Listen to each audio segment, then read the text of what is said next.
Guess there's a first time for everything.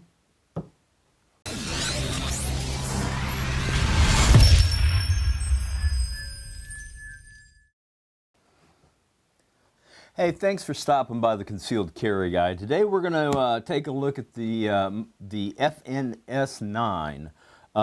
This is kind of a first for me because this is the first surplus gun that I've purchased. Now, this was a law enforcement trade-in. I bought this from my friends up the road at AIM Surplus. And they described it on the website as being, these guns were gently used or, lightly used with practically no holster wear at all. So when I opened the box, I was very, very happy in that this thing looks like a brand new gun. Outside of the fact that if I'd bought this new, it would have come with, I believe, 2, maybe 3 magazines. This came with one 17-round mag. Now, when I take it out, you can see this thing, it's in beautiful shape. Now, I paid just under $300 for this. New, these things sold for over $600. So I'm really happy with it as far as the shape it's in. Now, I have taken this to the gun range, and I've put about 300 rounds through it. The thing fired flawlessly, no hiccups, no failures at all.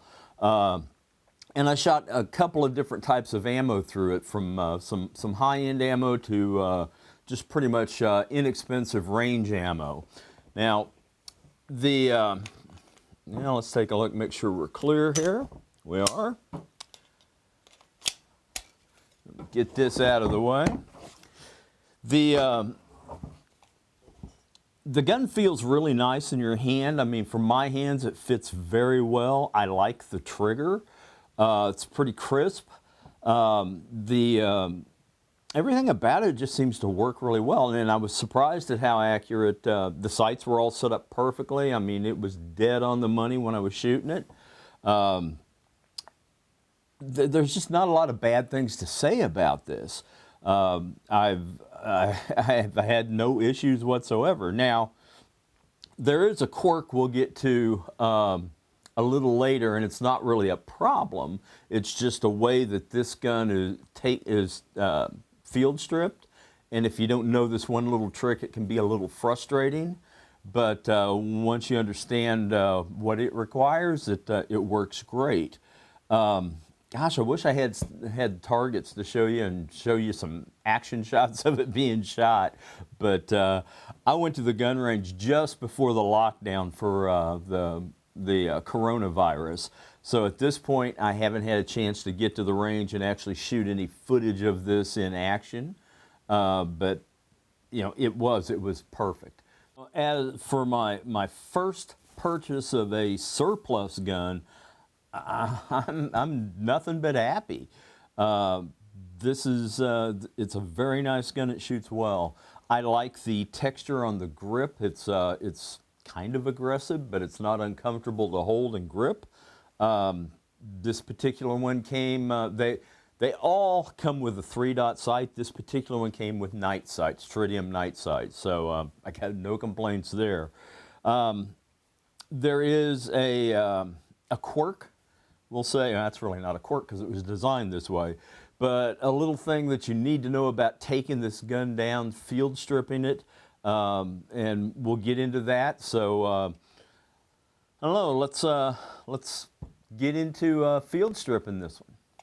All right, let's disassemble this, and it comes apart really quite easy. It's got one little quirk that's handy to know about. Basically, we're going to take the magazine out. Going to lock the slide to the back. Now the takedown lever, all the controls on this gun are ambidextrous except for the takedown lever, but that's not a big problem. So we've got the lock back, we turn the lever down. Now we release the lever, or the slide, and when we get right to here, we're going to pull the trigger. And then it'll slide right off and come apart. So that's really how simple that is. It's got all the stuff in there you would expect from a modern firearm.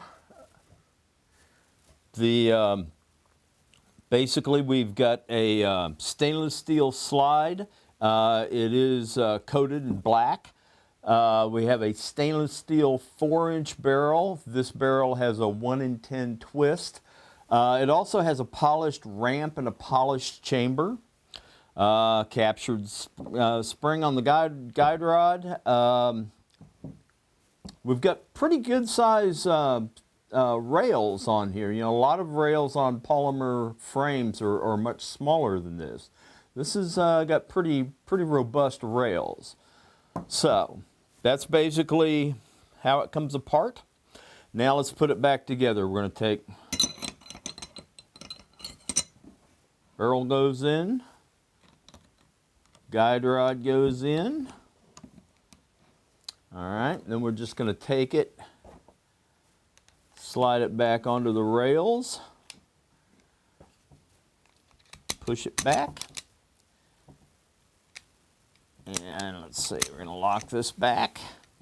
Going to turn the takedown lever back to its locked position, slide that down, and voila, we are back in business. It's pretty easy.